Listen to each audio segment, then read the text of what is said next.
Hello, everybody, and welcome back to Picking Up Rubber. I am your host, Justin Russo, and it's been a while since I've been back here, so we got a lot to go over. First, we're going to go over the race last weekend in Spa, talk about all that happened there.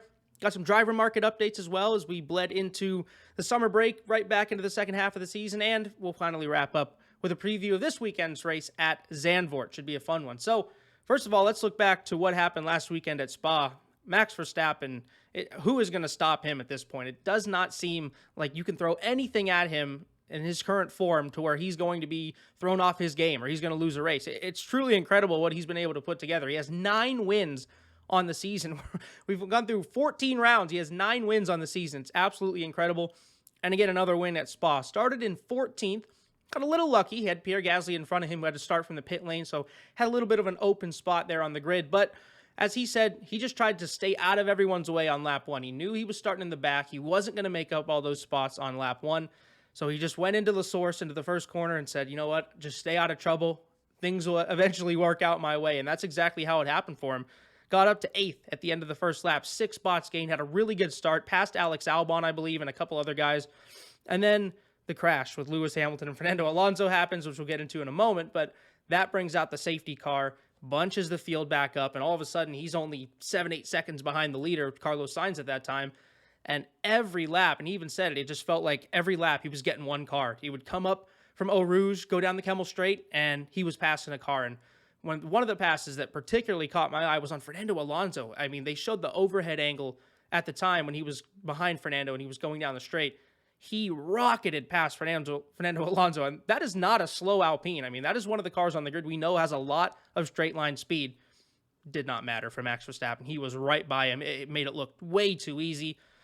It's a combination of what Red Bull have put into the setup this weekend and the developments they've made to the car over the summer break, but Max was just in rare form, in different form this past weekend at Spa. So credit goes to him for that one, and eventually he made his way up right behind Sergio Perez. Carlos Sainz pitted, so it was first and second at the time. Flies by Perez, flies by Sainz, and by half race distance, it looked like he was going to run away with the race, which is exactly what he did. It reminded me a lot of what we saw from Lewis Hamilton in the past few years, where all the memes online is, oh, he makes it into the first corner, and I'm out. Race is over. Lewis Hamilton's in the lead. It's over. But that's what it felt like. It just felt, and these last few races have felt like, it feels like he is so dominant that no matter what you throw his way, I mean, we were talking in Hungary when he started 10th. I mean, that track is usually a death sentence if you're not starting in at least the first 2 rows if you're trying to win the race. I mean, it did not matter for him at all. Threw in a little 360 just for fun, in front of Charles Leclerc so he could pass him again. Really incredible stuff that Max has going on. Yes, Ferrari have thrown away some opportunities. Whether it's the driver making an error like Leclerc did in France, or it's the car not being there with all the numerous engine blowups and issues they've had technically over the first half of the season. Yes, they haven't been there, but Max is consistently just there every single weekend, whether he's picking up the pieces that Ferrari have left for him or whether he's just going out and taking it on his own. I mean, he is just there every weekend. That's all you got to ask for your top driver, right? He is in the mix every weekend, and you see these top teams, look at his teammate, Sergio Perez, same car. Obviously, Sergio had a really good race in Spa, P2, 17 seconds behind. He started 12 spots ahead of Max Verstappen, and he finished 17 seconds behind in the same car. I mean, that's just ridiculous.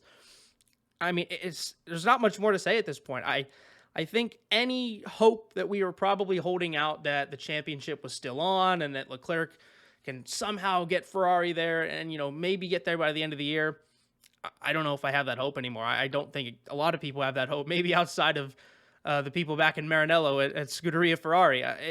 He is just running away with his championship. And you look at the standings, he's in second. Sergio Perez is in second, that is. So Red Bull now are in the top 2. Charles Leclerc, only 5 points behind in third. But, I mean, he's just not really in the picture. Max is over 90 points ahead of second place. He can essentially have about 4 or 5 DNFs in a row and probably still have a great chance of winning the championship. Yeah, he might be behind someone, but it's just incredible how much of a cushion he's built up. And you look at the tracks that are still left. Zandvoort this weekend, strong track for him. Abu Dhabi, last race of the year, another strong track. I mean, Interlagos, he runs well. Mexico City, I'm just thinking of more. A lot of tracks that he and Red Bull run very well at towards the back half of the year. And I just don't know if there's anything that anyone can do about it unless Ferrari somehow conjure up some amazing upgrade here or just find some pace that they were lacking in Spa. I don't know what there is to do anymore. And I think they'll have more pace in Zandvoort. That's kind of the slower track that, suits the Ferrari a little better. But yeah, I just don't know how much. I mean, they look at how much they need to recover. I mean, Carlos Sainz wasn't even a factor in that race. I mean, he started on pole. He led a lot of the first half of the race, and he wasn't even in the picture by the time it ended. George Russell was chasing him down for P3. I mean, he was. The Ferraris look like they're more, at this point, they're closer to Mercedes, which that's not great if you're Ferrari. From where you were at the beginning of the season, yes, Mercedes have made gains, but you should not be down there. You should be fighting with Red Bull like you have been. And again, we'll see. I think it's going to be a lot closer. I think the setup on the Ferrari probably wasn't the best. The Red Bull, and it's been like this all season, right? The Red Bull's been faster in the straights. Ferrari's been faster in the corners. It just, the whole package wasn't there for Ferrari this weekend. That was rough to see. So we'll get into a little bit of Zandvoort as we get later in the episode. I'll talk about the preview there, but just dominant from Max Verstappen. What more can you say? The dude's on fire. He's looking like a sure bet to win his second championship. And at any race for the rest of the season, I'll essentially I'm just going to pick him to win every single race until he proves me wrong, right? I mean, how can you see what he's done the last 3 races, especially the last 2, starting outside the top 10? How can you see what he's done those last 2 races and not pick him? I mean, it's just incredible. So moving on from Max, we'll get into a lot of Max. He's the talk of the town. But let's go to that crash I was mentioning from Lewis Hamilton and Fernando Alonso. It was nice to see they made up. Lewis had made a joke. He signed a cap for Fernando Alonso, and the Mercedes posted a picture today on Twitter saying, "Hey, Fernando came to get his cap." So it looks like they made up a little bit. And obviously, there was some words said, especially by Fernando at the time when the crash happened, but you're in the car. I mean, that's the adrenaline going through you in the car. 90% of the time, those guys don't actually mean what they say. You're just in the moment. You're going 200 miles an hour and some guy hits you. You're not going to be that happy. So I'm not that happy when anyone hits me at 10 miles an hour. So I can't even imagine what the feeling is like at 200 miles an hour. So into the incident itself, it's for P2 at the moment. Perez had a little bit of a bad start. Hamilton and Alonso come out of turn 1 ahead of Perez. They're going up Eau Rouge. Alonso in P2 ahead of Hamilton, and Lewis trying to get alongside him. He ends up going to the outside on that first turn of the Lacombe chicane, and he just does not leave Fernando any space. And Lewis owned up to it. He said, "Hey, that was my fault. I thought I left him the space on the inside. I did not." And it ended up with Lewis Hamilton's car looking like this, looking straight up and down almost. It was a huge impact. I'm glad to see Lewis is okay, obviously, too. Because, man, rarely you ever see an F1 car like that get picked up like that and slammed back down. And ironically, one of the few times that I can remember is Max Verstappen on Lewis Hamilton's car last year in Monza. But clearly Lewis Hamilton's fault. I think everything's mended at this point, but there was a lot of tension at the time. Fernando saying, "Oh, this guy's such an idiot. He only knows how to drive from the front." And, again, that's just tensions rising right there. But it was... that's what brought out the safety car, by the way, that huge crash. And Lewis was kind of limping around there for a little bit. You could tell he was holding up people. And for a second, I was like, is he really going to get away from this crash and go? No way. And then they came on the radio and told him to stop later in the lap. But yeah, thankfully for Fernando, didn't really impact his race. Looked like he had a little bit of damage on the front wing and the front part of the car. But for the most part, looked pretty good and ended up finishing P5. So really solid result for him. And yeah, and you look at the replay, Fernando, he was really riding the curb on the inside. I mean, we know Fernando's an aggressive racer, but he gave a lot of space to Lewis, and Lewis gave none of it back. So that's one on Lewis there. That's unfortunate. But I think we can let bygones be bygones on that one. Looking elsewhere down the grid, a good week for Aston Martin, right? You get Sebastian Vettel P8, Lance Stroll P11. Would have liked that double points finish, but Aston's a very up and down team. You never really know what you're going to get with them. Some circuits really suit their car. Other circuits, they are nowhere to be found. The qualifying pace is usually what, gets them down, because even at circuits where they're good in the race, they can't seem to qualify the car. Every Saturday, it feels like one of them is out in Q1, and Sebastian's had a bad streak of it lately, but car is just not there. So it was good to see them having a good week. Seb was up there fighting again. He was up in fifth for a lot of the race until the pit stop phases and some guys were able to get past him. But then let's look at McLaren. I mean, what McLaren have really been struggling lately, and I saw a couple people bring this up. They're not getting kind of not the hate, but not a lot of people are recognizing how bad they've been this season because Ferrari has been such a disaster at the front, just throwing away opportunities left and right. But I mean, McLaren have gone nowhere. This is a team last year that consistently was fighting for top fives, top threes, a lot of podiums, a win last year with Daniel Ricciardo, and they're just nowhere to be found. Lando Norris down in 12th, obviously had the engine penalty, and then Daniel Ricciardo in 15th. They were both kind of part of that DRS train behind Alex Albon, who was in 10th, who, by the way, Alex Albon, shout out, gets another point for Williams, a huge one for him.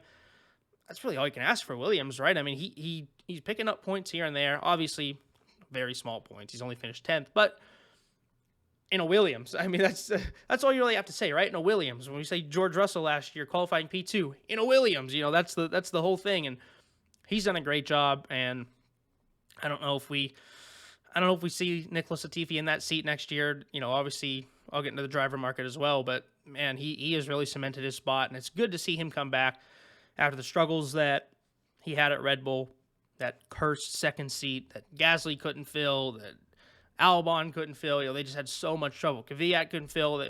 Finally, they got Sergio Perez, who has been a reliable driver, a good veteran driver for them. And you see he's still way off of Max Verstappen a lot of the time, but he's been much, much better than a lot of those young guys they tried to fit in that seat after Daniel Ricciardo left in 2018, that is. So, with that in Spa, as I said, we'll move on to the driver market a little bit. Recap in Spa. Honestly, a really underwhelming race if you watched it. I think a lot of us were hoping that, with Leclerc and Verstappen, Norris, Ocon all the way at the back of the grid, that, they'd be fighting through and it'd be great. And by lap 15, they'd all made their way to the front and Max had checked out. And you're like, oh man, this didn't really plan out, did it? But anyway, let's move on to the driver market. Last time we talked, it was rumored, is Piastri going to go to McLaren? That seemed to be the move after Fernando Alonso left for Aston Martin. That seems official, we'll say. Daniel Ricciardo was officially announced that he will not be returning to McLaren next year. The team and him have mutually agreed to part ways. He had an extra year on his contract that was supposed to run out at the end of next year. They both decided that this year is good enough for them. So Daniel Ricciardo, a free agent now, and we all essentially know and think or know that that's Oscar Piastri's seat. Now we're trying to wait and see what the contract board of the FIA says about, can he actually race in McLaren? Is that contract legal? Does he have to go back to Alpine? How does that all work? We're going to get that figured out soon. The meeting started this week. The hearing started this week. So who knows when we'll find a result, but hopefully relatively soon, because that is going to be a huge key to moving along a lot of these other moves. And obviously, if he stays at Alpine, it's like, what do they do with him, right? I mean, there was rumors that they wanted to put him in the Williams, which is probably why he wanted to get out of the system and wanted to go to McLaren. And then Fernando Alonso just really screwed over Alpine by leaving and saying, see you guys. Their backup plan was just totally, thrown out the window, because I think Alpine were in a position where they thought they had everything right. They thought, okay, we're going to have Fernando for a couple more years. We'll keep Oscar happy by putting him in a Williams, and then we'll move him up to Alpine. And once Fernando left and Oscar, had opportunities elsewhere, it just all fell apart for Alpine. So really bad for them. Not much more to say. They really mishandled the situation, but there's rumors of some other drivers that they might be able to pick up. It was rumored that they had a 14-driver list that they were looking at. Some of them, the biggest rumors lately have been around Pierre Gasly. Obviously, they already have one French driver. They're a French team.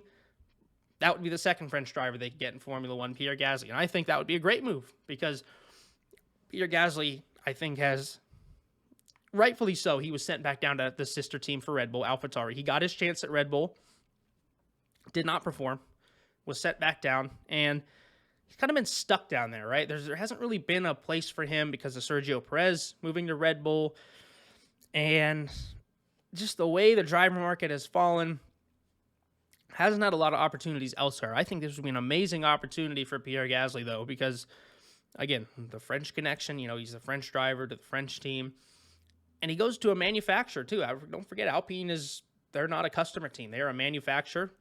They don't have any customer teams. Nobody else has their engine anymore with, a couple teams leaving. McLaren left for Mercedes a couple years ago. But I think that'd be a great move for him because I think he's been looking for something to get out of that Red Bull system, right? Because as much as Red Bull obviously want to keep as much talent as they can, as long as they have Sergio Perez in that seat, there's really no need for anybody else, right? I mean, they're set to win the Constructors' Championship. They're looking at their second straight Drivers' Championship, so there's no reason for Red Bull to move Perez out of that seat. And they have a ton of talent in that Red Bull Junior system from, Liam Lawson, Yuri Vips. They used to have Yuri Vips. So many guys down in F2 and F3 that they have, and there's just not enough seats. And it's interesting to see what happens at AlphaTauri because especially if Gasly leaves, what happens to Tsunoda? He hasn't exactly had the greatest year. Now, I don't think the car's that great this year either. I think both of the results of Gasly and Tsunoda suggest that. But we'll see what happens with him. Potentially be another seat open as well. I think Gasly would be a good fit at Alpine, though. I think that's the one that makes sense. It gets him out of that Red Bull system that he's wanted out of. He can just kind of have a clean slate, start anew, and just go off with Alpine and see what he can do there. So I think that'd be a great one. There's rumors that Daniel Ricciardo might go to Alpine.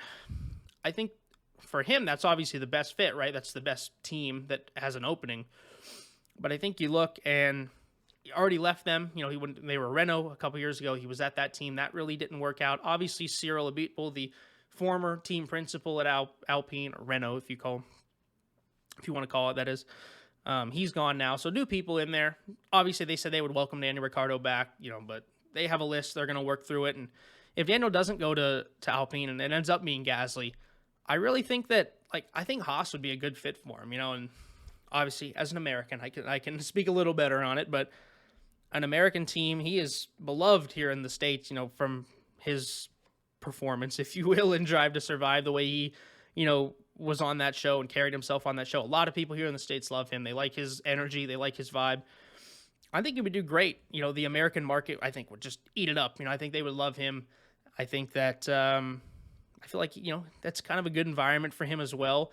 I think Kevin Magnussen and he would, two veteran drivers for Haas, be a nice fit for them as they, still trying to work their way back up the grid. They've been up and down again this season too, but I think that'd be really good. I think that's the spot of, realistically, there's Alpine, Williams, or Haas.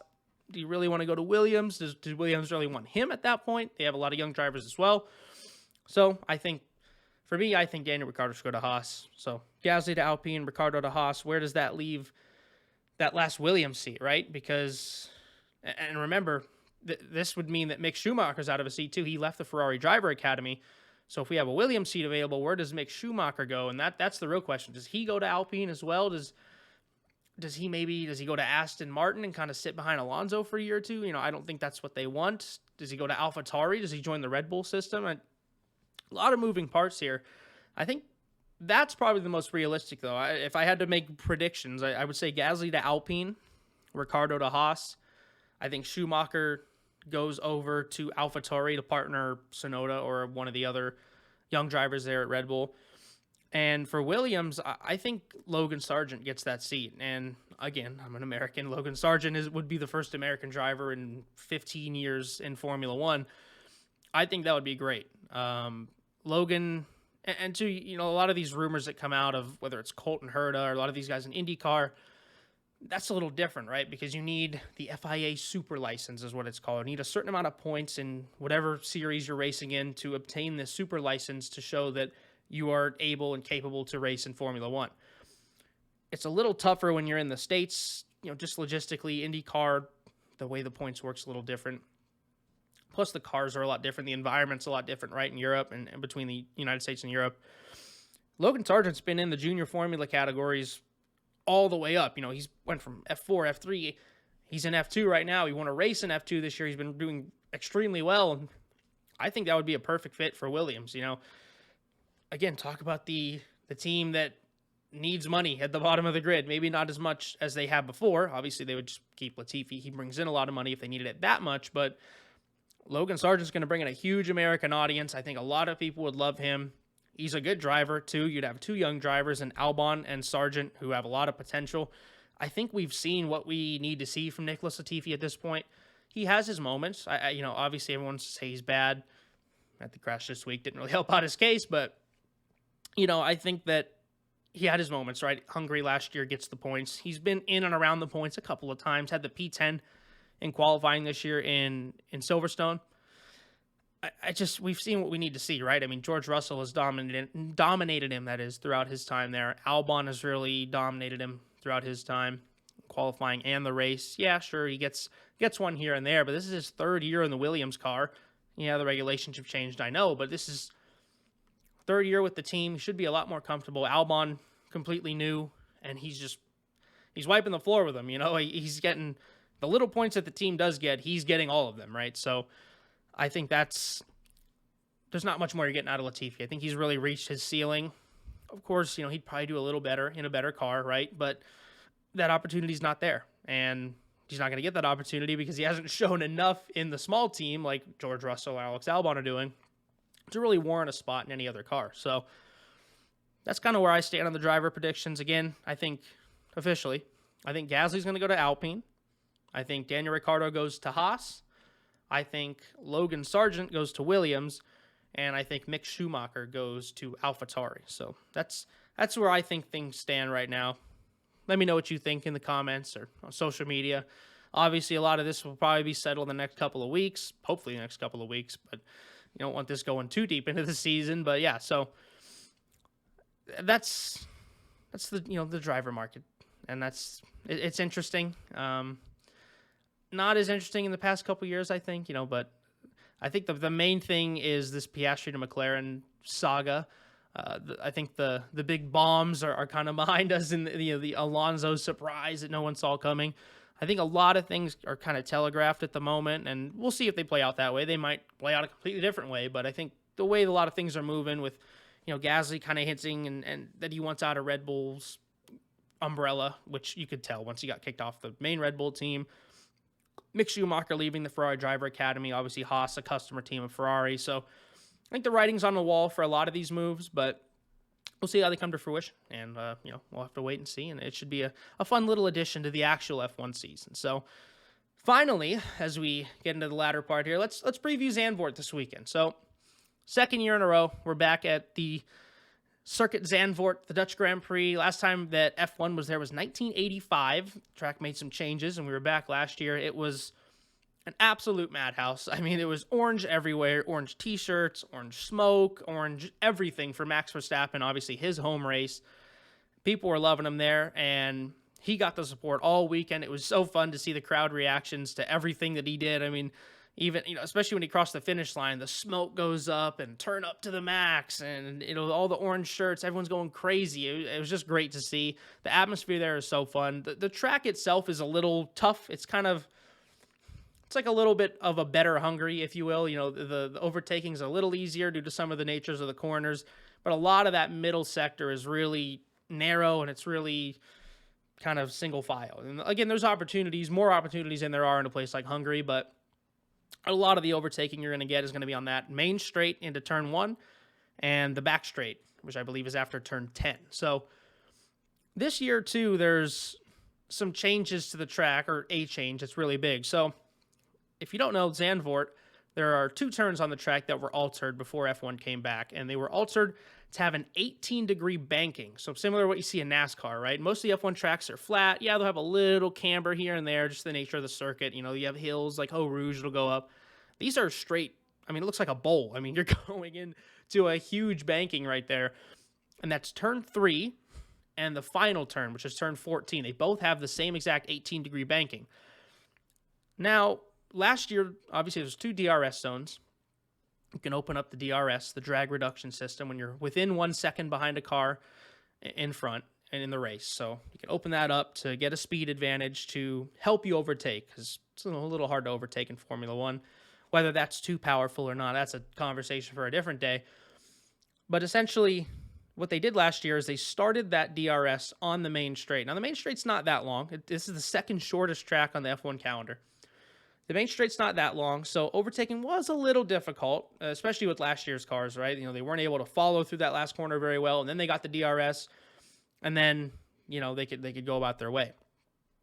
This year they made a change. So they've moved back the DRS, right? So that final turn that goes into the main straight, last year you had the DRS after that turn. This year, and this is because of safety issues, right? Because when you open the DRS, the car is a lot less stable in the corners, right? You don't have a rear wing anymore, so you don't have a lot of downforce. So if you have the rear wing open and you go to turn, car's not going to turn, or it's going to be all over the place because you don't have that wing. Put the wing back down, you brake for the corner, you get all that downforce back, right? Now they're going to put the DRS zone back to where you can open the DRS before that last corner starts. So that's going to be really interesting to see what we're going to get in that last corner. I'm curious to see if we get any accidents or how tentatively the drivers, take that corner. How are they going to take it, right? Because you don't want to crash and spin out. Let's go say it's FP1, for instance. You don't want to crash and spin out, but that corner is flat and it is banked. You're turning into the banking. It's positive camber, so it's in your favor, right? It's kind of like NASCAR where the car wants to turn. It's on this huge banking. It helps you kind of go along, right? So it's going to help the cars. They'll be able to make the turn. It's just a matter of how safe is this going to be? And we'll see it play out. Obviously, F1, they have access to a lot more data than we do, and they know a lot more than we do. And I think it's a good sign that they didn't do it last year, citing safety. And maybe they saw enough this year to say, okay, this actually is safe, and it's going to promote better racing. You're going to give a better chance of overtakes. So we'll see what happens. That's probably the biggest note of the weekend. I'm really interested to see how that works. Is the overtaking going to be better? Hopefully. Again, there's that fine line between you want overtaking to be possible. You don't want it to be artificial.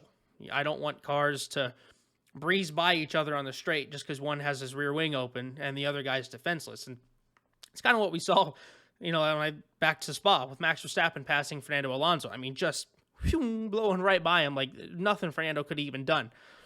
So we'll see how that goes. Obviously, the straight's not as long at Zandvoort. It's a shorter track. And, little interesting cog that they threw in there at the last moment. I think it'll be good for racing as long as it's safe.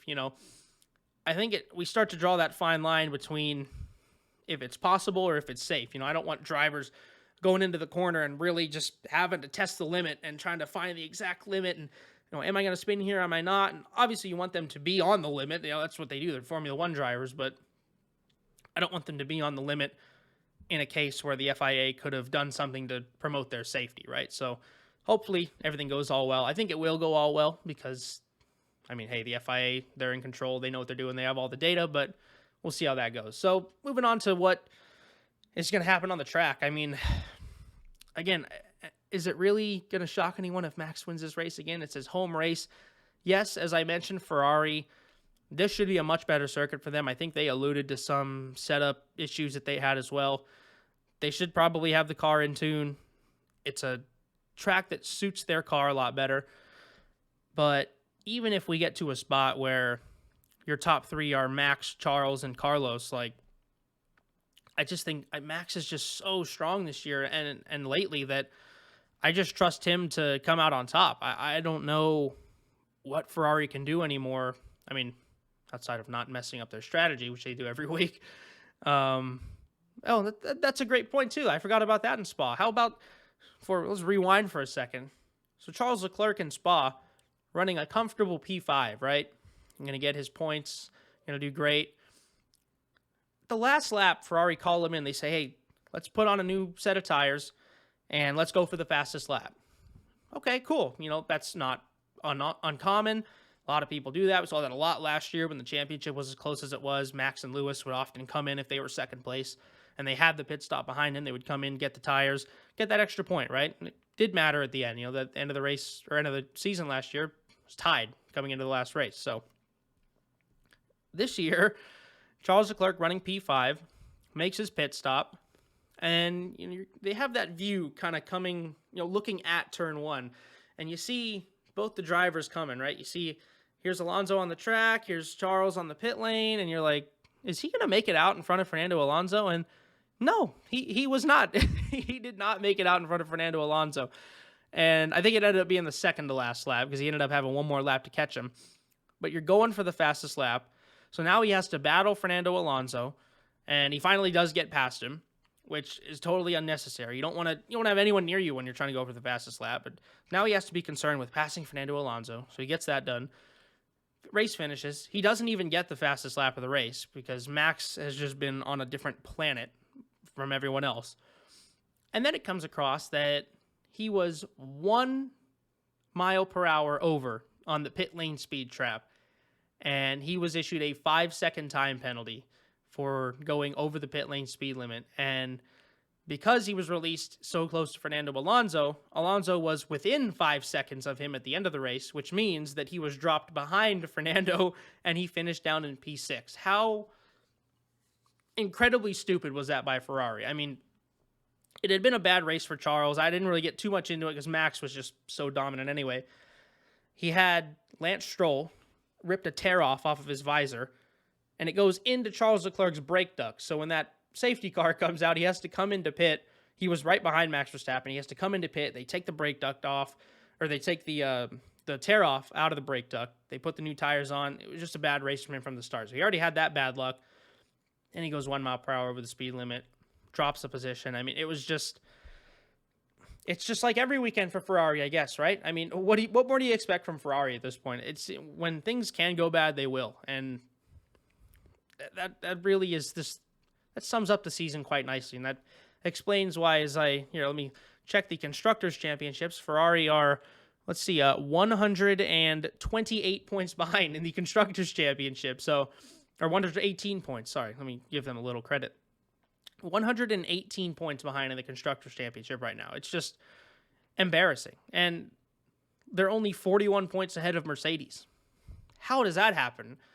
You guys remember when Bahrain happened and Ferrari were 1-2 and Red Bull had a double DNF and everything was looking great and Ferrari were well ahead in the championship? Well, that's gone. That's over with now. Red Bull just running away with it. I mean, yeah, it's been a season for Ferrari. If you're a Ferrari fan out there, God bless you. You've been through a lot this year. But yeah, so all that out of the way from last week at Spa, looking to Zandvoort. Hopefully, for Ferrari's sake, it's a better weekend. The track fits them a little better. Just be competitive, right? Just hang in there. Even if you don't win the race, get a podium. Max is obviously going to be the favorite. He won this track last year. He's won 3 in a row. He's going to be the favorite. It's his home track. I think he's going to win the race. So if I had to pick a podium, I would say Max first. Max Verstappen wins the race. Charles Leclerc, P2. And if you remember, Sergio Perez had a little bit of a rough quali here last year. Kind of had to come from the back. And he had a good race, came from the back. But I'm kind of thinking that might be maybe the same case this year. So I'm going George Russell as my third podium sitter. Maybe Sergio kind of gets caught in the midfield, finishes in that 5th to 10th range. So that's what I'll go with. I think Max wins. Again, I don't want to say it because obviously it hurts to say, but I think the Constructors' Championship and the Drivers' Championship are out of reach unless something incredibly bad, that is, happens to Max and Red Bull or Ferrari make a huge leap here. I just don't see it happening because even if Charles Leclerc wins all the rest of the races, who's going to finish in second and third? Probably Max and Sergio, or Max is going to get a lot of good finishes too. So it just seems so far out of reach. Again, Max Verstappen, 9 wins, 11 podiums in 14 races. Just incredible. And I mean, look at 2 of the podiums he didn't get were Australia and Bahrain. The car failed on him, and then Silverstone, another car issue where he got damaged. So I mean, you can't really blame him on really any of those. It was just kind of bad luck weekends for him. And obviously, some drivers like Charles Leclerc have had more bad luck weekends than Max Verstappen, but Max has been there every other time he can be, and he's just been putting the car in the right place on Saturdays, on Sundays, and he's just dominating. What can you say? And you look, obviously he has 9 wins and 8 races to go. The record is 13. Sebastian Vettel in 2013 and Michael Schumacher in 2004 both had 13 wins in those seasons. I think Max is a pretty good bet to beat that. I mean, don't you? It's 9 wins. He needs 4 to tie it, right? There's 8 races left. He could very well win 4 of the next 8 races. He needs 5 to overtake it. Yeah, it's going to be hard, but we're into the second half of the season. A lot of these big updates have already come and gone. If the cars are kind of what they are going to be for the rest of the season, then I don't think that's out of the realm of possibility at all. And remember 2013, Sebastian Vettel won 9 races in a row to end the season. So there's 9 races after the summer break. Max Verstappen has won the first one. Let's see if he can maybe win the next 8. You never know. It was a young kid in a Red Bull, chasing another championship. That's basically what we have again this season with Max Verstappen. So it's going to be a fun rest of the season regardless. We're either going to get to see a miraculous championship comeback. We're going to get to see some history with Max Verstappen doing his thing. And it all starts, or it continues rather. Started last week, the second half in Belgium, but we're here now. Continues in Zandvoort this week. It should be a fun one. Let me know what your podium predictions are, what you think is going to happen in the race. As always, follow me down there on social media, to all the socials on Instagram, Twitter, maybe Twitch. I'm experimenting. We'll see what I'm doing over there on Twitch.